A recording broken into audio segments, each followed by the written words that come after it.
Great. Thank you. And thanks for inviting us to present the DMD Hub to the network. As you probably know, this was intended to be a joint presentation between myself and Alessandra, who's the Director of Research at Duchenne UK.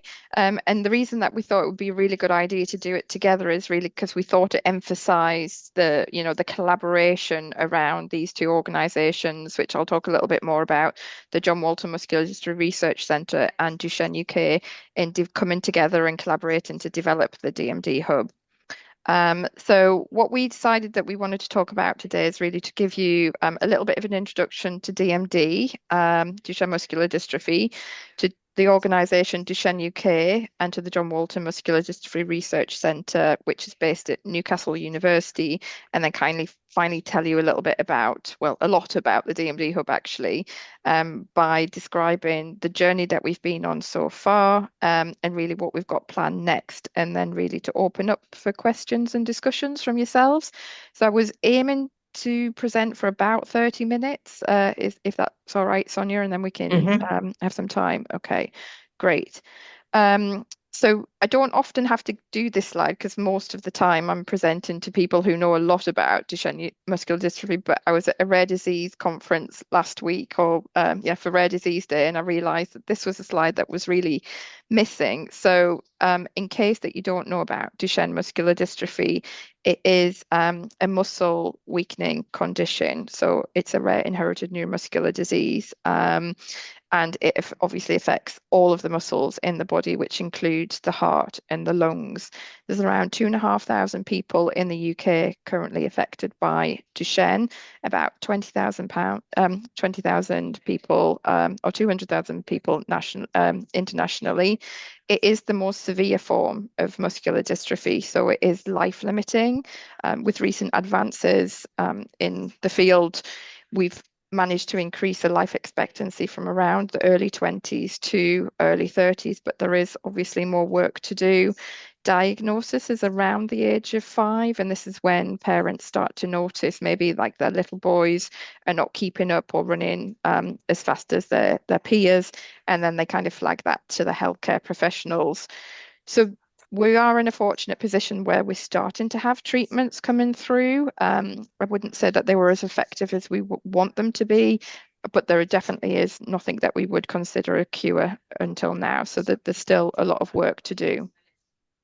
So Duchenne UK are the leading medical research charity for Duchenne muscular dystrophy in the UK. And Emily and Alex are pictured here with their two sons, Eli and Jack, and they co-founded Duchenne UK. And really, they are transforming the rare disease research environment through the work that they're doing with Duchenne UK. So I can tell you a little bit about the journey that they've been on so far. So over the last 12 or so years, they started funding research and development to help drive medical research forward and accelerate transformative treatments.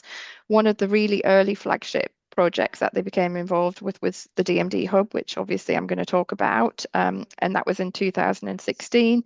But then over the subsequent years, they've really thought about all areas of that they need to be involved in to really have an impact on the Duchenne community. So they started to think about how we can provide timely access to any transformative treatments that come through, and that resulted in the development of Project Hercules. Then they started thinking about, the day-to-day lives of patients with Duchenne, and they worked on what they call a dream chair, which is really kind of like the next generation of wheelchair to try and improve, the quality of life of patients with Duchenne through technology. Then they became involved in or established another project called DMD Care UK, which is also a collaboration with the John Walton Muscular Dystrophy Research Centre at Newcastle University and the North Star Network.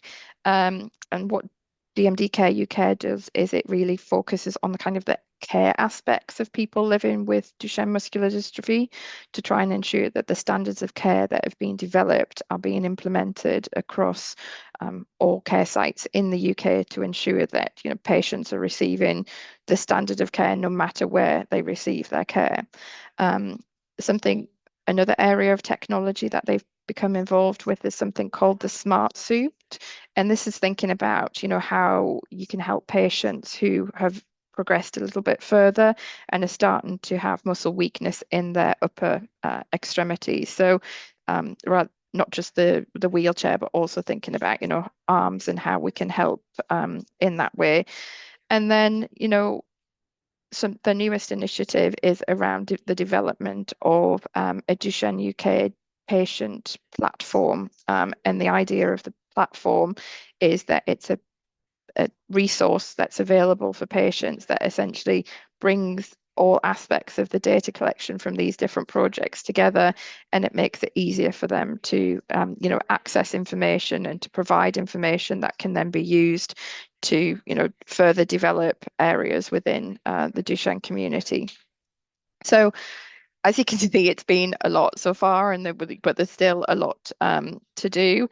And I think, one of the things that Duchenne UK can be proud of is that they really do have this kind of 360 approach. It's not that they've just picked one area to focus on, but they really think about, from the research and development of, funding medical research that's happening at universities and, academic institutions, but also thinking about how we can ensure that those clinical trials come, but then ultimately how patients get access to the treatments and how quickly that they get access to those treatments, and also, access to the appropriate standards of care through the platform. As I mentioned, they're thinking about the power of the data that's being collected and how that can be used to help inform in the future.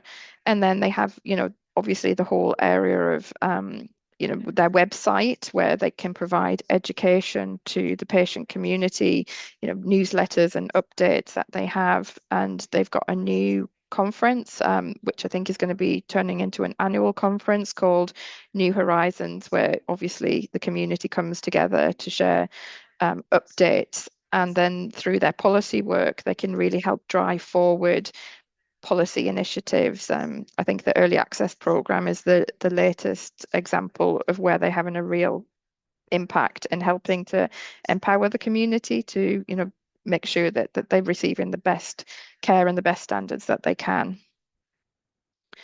In terms of the John Walton Muscular Dystrophy Research Centre, this is where I'm based. I've been part of the team at Newcastle University for 18 or 19 years now.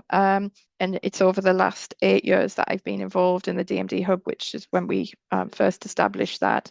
But in terms of the John Walton Muscular Dystrophy Research Centre, it's a centre where the overall aim is around performing world-class translational research to bring diagnosis, care, and therapy to patients with neuromuscular diseases. So, the DMD Hub is one project that we're involved with, but there's over 100 people as part of the centre. And as you can see from the logo, it's an initiative that is a collaboration between the university and Newcastle NHS Trust. So the people that work in the centre kind of range from basic researchers to nurses, clinicians, physiotherapists. We're lucky enough to have key opinion leaders work within the centre. So Professor Volker Straub and Professor Michaela Guglieri are particularly involved in the DMD Hub.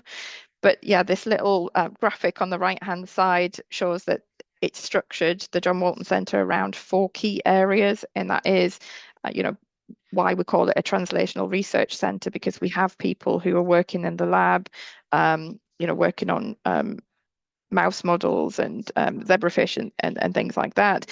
But we also have the doctors and the nurses and the physiotherapists who are involved in diagnosing patients and delivering the care to patients on a day-to-day basis. We have a very strong clinical research strand, which is, we are involved in delivering the clinical trials for patients involved with Duchenne muscular dystrophy. And then there's the networking strand, which I'm the strand lead for, which is really about making sure that everything we do, because we work in rare diseases, is shared and that we work collaboratively with other organizations who are, have similar aims and objectives as we have. So we're involved in many projects, both nationally and internationally. We've received a lot of funding from, example, the European Commission or and more recently kind of the UK government as well, to make sure that we're sharing the knowledge that we are developing. So I think, this collaboration that we have, the partnership between the John Walton Muscular Dystrophy Research Centre and DMD Care UK is really epitomised in the success of the DMD Hub. And we have, the strategic pillars, which we've, over the last year or so, really pinned down. We have established the DMD Hub over 8 years ago now, and obviously it's evolved a little bit over that time, which I'll talk about a little bit in some subsequent slides. But if we have to kind of, say what we're doing at the minute, this is what we've been able to kind of put the themes into. So thinking about kind of the governance, sustainability, and funding of this network, the development and of the network, and really thinking about where we're going to go next with that. We're thinking about the offer to industry, so everything that we do and how useful that is to companies that want to run clinical trials in Duchenne, and then also, what we can give back to the sites and the people that are involved in the DMD Hub. So just very quickly, this is kind of our governance structure. We have a DMD Hub steering committee, which really oversees the strategic direction of the DMD Hub, and that obviously includes people who are affected by DMD, their carers, clinicians, also representatives from some of the DMD Hub sites, as well as representatives from the John Walton Centre and Duchenne UK. The senior management team, which includes myself and Alessandra, and other representatives from Duchenne UK and John Walton Muscular Dystrophy Centre, obviously feed into the steering committee. And then at the John Walton Centre, we have this kind of DMD Hub central coordination team, who are the ones who are responsible for delivering the DMD Hub.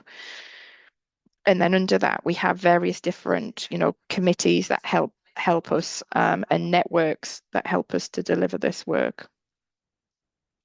So the journey so far, as I mentioned, we established the DMD Hub officially in 2016, but there was a bit of the background to that was really that we held a meeting in 2015 because the community became aware that the number of clinical trials that were coming to the UK was increasing, specifically for Duchenne muscular dystrophy. And we were getting to a point where the sites that had experience in running those trials were essentially turning them away because they didn't have the capacity to be able to do it. Obviously, when the patient community, Emily and Alex, became aware of this, they thought, we've put that much work and investment in making sure that the clinical trials come to the UK and that the patients get the opportunity to take part in these trials, that, we can't turn them away. So what we did is we came together and had a meeting which we called the Newcastle Plan. And what was decided at that Newcastle Plan, that when, we had to think about expanding the network and not just having 2 trial sites in the UK that could run trials. So what we did is we agreed to develop the DMD Hub. And now we're in a position where we have 11 trial sites spread across the UK. Newcastle now is the coordinating centre for the DMD Hub, which acts as a one-stop shop for industry. I can quite confidently say that since we've had the DMD Hub, we've really engaged with pretty much all of the companies that have come to the UK and want to set up clinical trials. That's possible and useful because, I'm based at a centre of excellence where companies engage with the key opinion leaders, but also, because they go to Duchenne UK for advice and guidance about how to engage with the patient community. So we are in quite a fortunate position in terms of getting to understand quite early on what the pipeline of trials is looking like for the UK. More recently, we've been engaging with contract research organisations, and that's really come about because we've realised that a lot of what we do within the DMD Hub has a bit of an overlap with what they are contracted to do by the companies that are running the clinical trials. So yeah, we're kind of working out where our role is with the contract research organisations. But this network of now 11 DMD hub sites didn't just happen, magically. It is a result of a massive investment from Duchenne UK of 3.3 million pound. And, obviously a lot of that money's come to the coordination centre within Newcastle, but the rest of the funding has gone to the other hub sites. And that's really funded posts that has enabled them to take on more clinical trials. So sometimes it was, a physio post, a nurse post, a doctor post, sometimes a clinical trial coordinator post. Um, and I'll talk a little bit more about kind of how that happened in the future slides. But what we have done is we've kind of gone back and assessed what the impact of those funded posts have been, and whether they have been able to be sustained. And I think the fact that 72% of the 34 posts that were funded have been sustained by the NHS Trust is a really, a great, impactful percentage as well. And we were able to do that because we funded them on what we called a pump prime model, where we funded them for 3 years, and it was 100% in the first year, 70% in the second year, and 40% in the third year. So when we're moving into the new phase of the DMD hub, we're really thinking about if we're going to be supported sites moving forward. I think we would definitely be using a similar model to that, but I think we're also now in a stronger position to think about discussions with trial sites or management at trusts to say, if we bring in this much as the DMD hub, what is it that you can offer, in terms of sustainability as well. But I think, in terms of having these 11 DMD trial sites, the real impact of that is that it's enabled us to run 57 clinical trials in a rare disease that's come to the UK since we've set that up in 2016. And, bearing in mind that it is rare disease, we're talking about recruitment targets of between 2 and 4 patients per clinical trial. But interventional clinical trial, but that has really, turned into over 574 people with Duchenne being able to take part in a clinical trial, which is, a really, really impressive number, I think. Not all of those have been interventional clinical trials, so it does include some people who are involved in natural history studies, but I think over 300 of those have been involved in intervention clinical trials. And now that we do have this network, it's also enabled us to start to leverage funding from, as by being part of other grants and other initiatives. And 1.3 million we've been able to leverage between Newcastle and Duchenne UK being both partners in a European funded program. But also we're starting to kind of roll out what we call an our offer to industry, where industry are paying for fee for service. And we've started that over the last couple of years and have generated £45,000 so far. But we're really starting to kind of invest in thinking how we can do that in the next phase. So we expect that funding will increase quite significantly over the next few years. And I think, a lot of what we've been able to achieve is due to the fact that we collaborate and we want to collaborate. And I think that's one of the most important things when we're talking about rare diseases and working in rare disease, because we don't want anybody to reinvent the wheel, and we don't want to reinvent the wheel. So if things have happened in other disease areas that we can kind of learn from, then that's great. Or if there's initiatives that's been set up that we can become part of, then that is really what we do. The project that I was mentioning in terms of the 1.3 million is Paladin, which is there in the top right hand corner.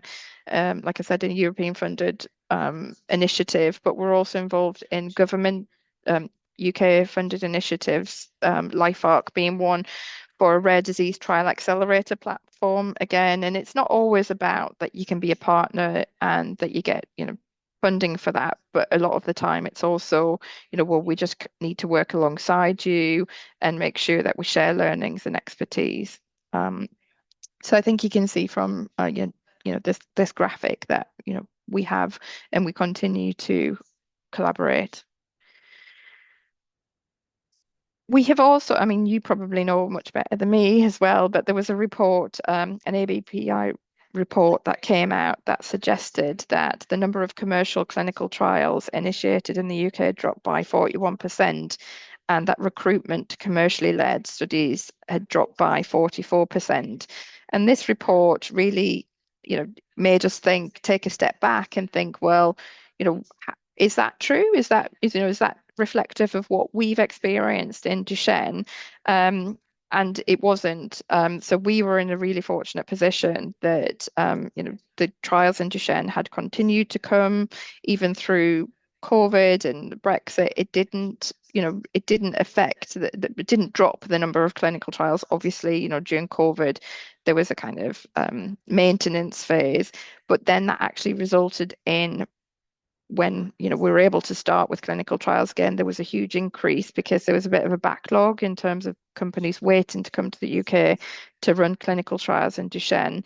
So, I'm not saying that that is 100% because of the DMD hub, but I think we can quite confidently say that the DMD hub has had an impact on the ability to continue to run clinical trials and increase the number of clinical trials in Duchenne in the UK.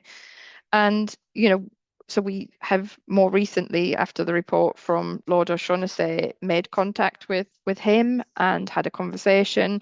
And he now also does use the DMD hub as an exemplar clinical trial accelerator network. It's not specifically mentioned in the report, but like I said, the follow-up conversations and when I've attended meetings he's presented at, he does use the DMD hub as an exemplar. So I thought, when we talked to him and we presented what we've done, we kind of went through the steps of how we've essentially developed a clinical trial accelerator network. So I thought it would be useful to kind of go over that a little bit here as well.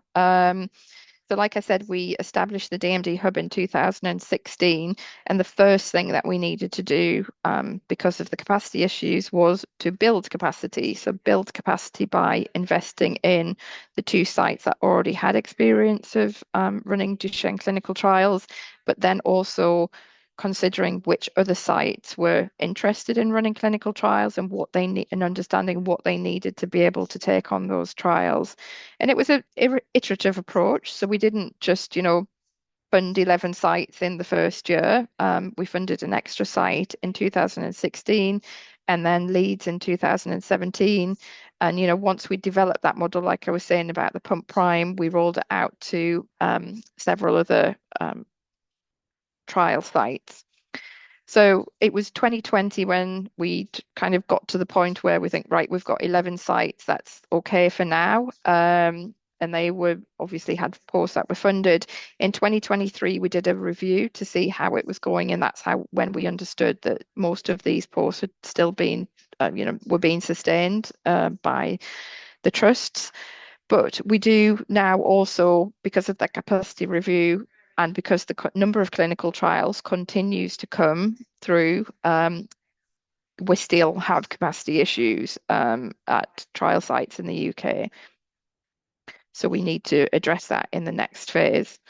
We also, as part of developing a clinical trial infrastructure, built a communication infrastructure. One of the first things that we did was develop a website, a newsletter, a communication, not just communicating with sites, but also communicating with patients to make sure that they were aware of what we were doing and what we were building. We've done a number of different annual impact reports, again, just to report the outputs of the DMD hub, and that's helpful for us to, for other groups to be aware of what we're doing, and I think it helps with collaborations. We're now working on an industry brochure. We have developed toolkits, and this is mainly for sites so that we can share expertise between sites so they're not learning from scratch. One of the most important things that we did was we've worked on harmonizing costings across sites to ensure that, clinical trials consistently costed appropriately across sites, that there's not one site that is under costing, and essentially it's costing the trust to be able to run that clinical trial, which is the situation that many inexperienced sites were in, which meant that they didn't then have the money to invest back into that, infrastructure within their particular site. We've also established a common approach to informing patients about research and to enable fair and equitable access to clinical trials. And I'll talk about the Clinical Trial Finder and the Central Recruitment Database in a short while. But we've also helped with, gene therapy patient referral pathways and trying to identify what works best for sites and for patients. And through the new Duchenne UK patient platform, we're really thinking about like how we can use that data to help move things forward as well for patients. We've created staff networks and we deliver training and education programs. And this is really, like I said, aimed at trying to share the experience and expertise between the sites with the ultimate aim of setting up and delivering trials quicker. Over the years, we've known that we've had to review and then adapt to the new challenges. And one of the main new challenges that came on board was the gene therapy. So before 2019, a lot of the sites didn't have any experience in running gene therapy trials. So we all kind of had to learn together on that, which we did.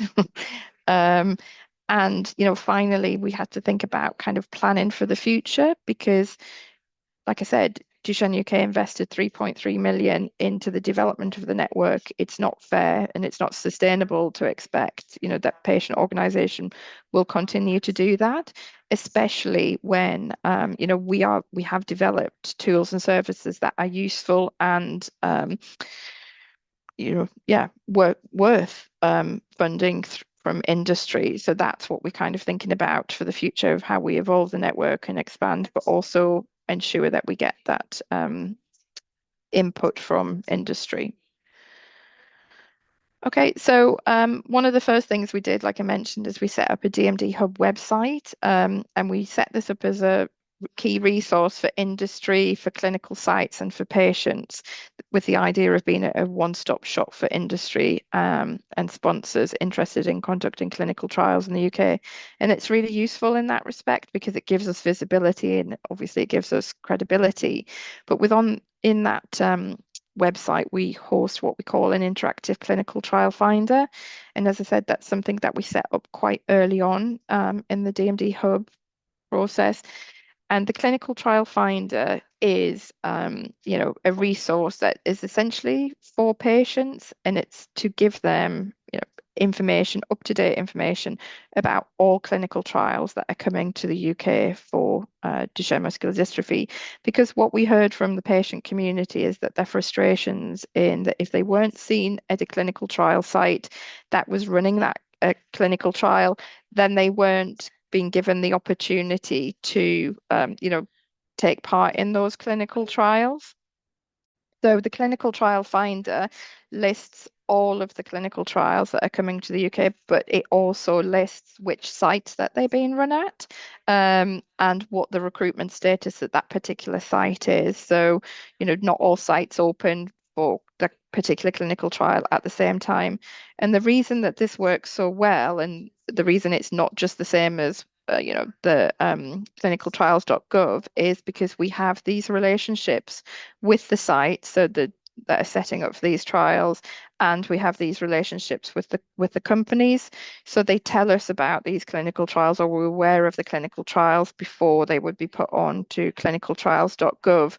And I think that's one of the key things about the clinical trial finder. It's about the timely information. So we put it on the clinical trial finder as soon as we are confident that that clinical trial is going to come to the UK, but also before all of the spaces is taken up by local patients. So we did that, like I said, quite early on, but then we later realised that we could do better than that, because the clinical trial finder still relied on patients looking and then contacting the site if it wasn't a trial that was being run at their local site, and saying, I'm not seen by you at your site, but actually we would really like to take part in this trial and we would be willing to travel. And then local sites were keeping lists of what they were calling out of area patients. So that's why we then went on to develop what we call the Central Recruitment Database. And this is a centrally coordinated national database that facilitates recruitment to DMD for DMD patients to clinical trials across the UK. So no matter where they receive their clinical care. And so patients self-report themselves onto this central recruitment database. They fill in, a short questionnaire, which is very similar to something they would fill in for a registry. But we also collect information about how far they would be willing to travel to take part in a clinical trial, and what type of clinical trial that they would be willing to take part in. And I think that's the key difference.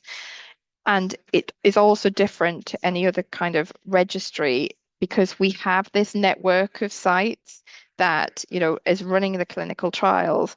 And we only ever, refer patients from the central recruitment database to a trial site if we know that that trial site is recruiting an out of area patient, i.e., they have a space available for that patient.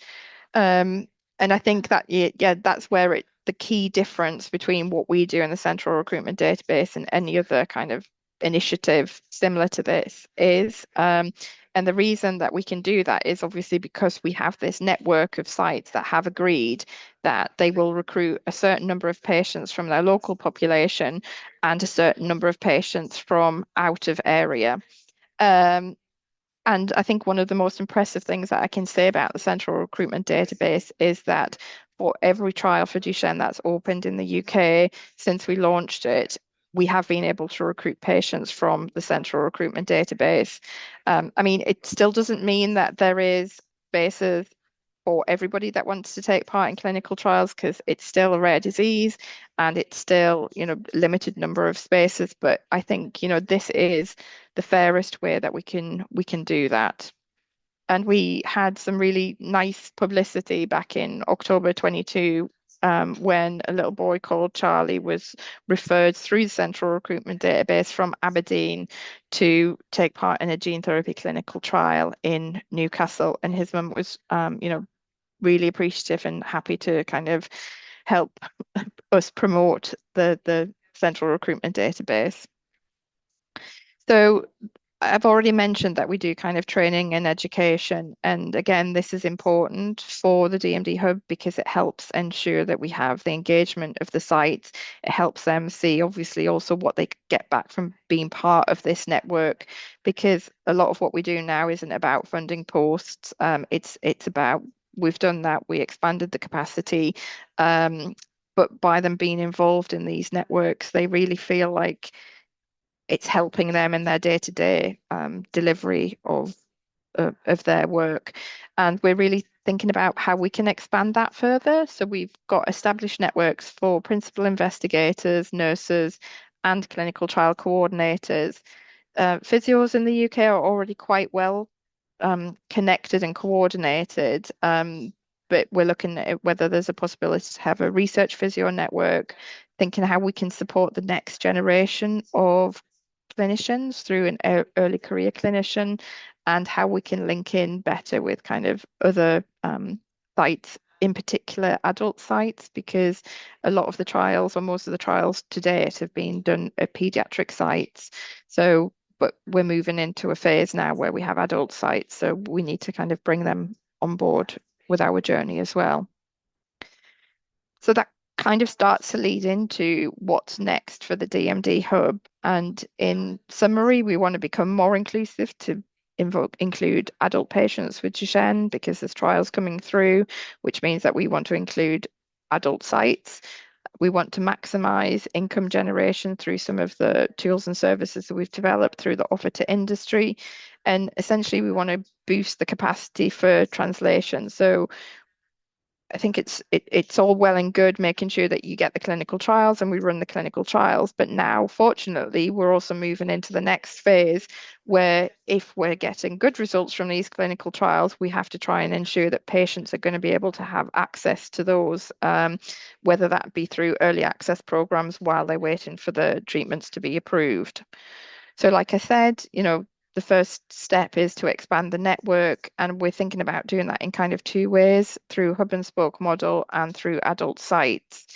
By hub and spoke model, essentially, I mean that we have the hub sites, which are the 11 sites, but we want to have spoke sites, which we then work with, which are these lighter blue ones, which the clinical trials might be still delivered at the hub sites, but then the idea is that the spoke sites, which are sites that deliver care to patients with Duchenne, would maybe be available to do some of the follow-up visits. So, for example, if a patient had to have a blood test or, an assessment every week or every month, rather than them have to travel back to the clinical trial hub site, then they would just need to go to maybe a more local spoke site.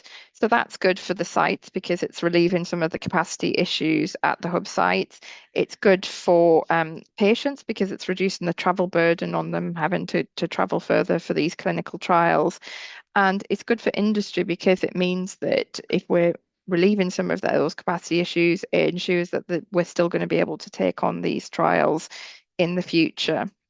We're also looking to expand out to the adult sites, like I mentioned, again, because the new clinical trials that are coming through are thankfully starting to enroll patients older than the age of 15.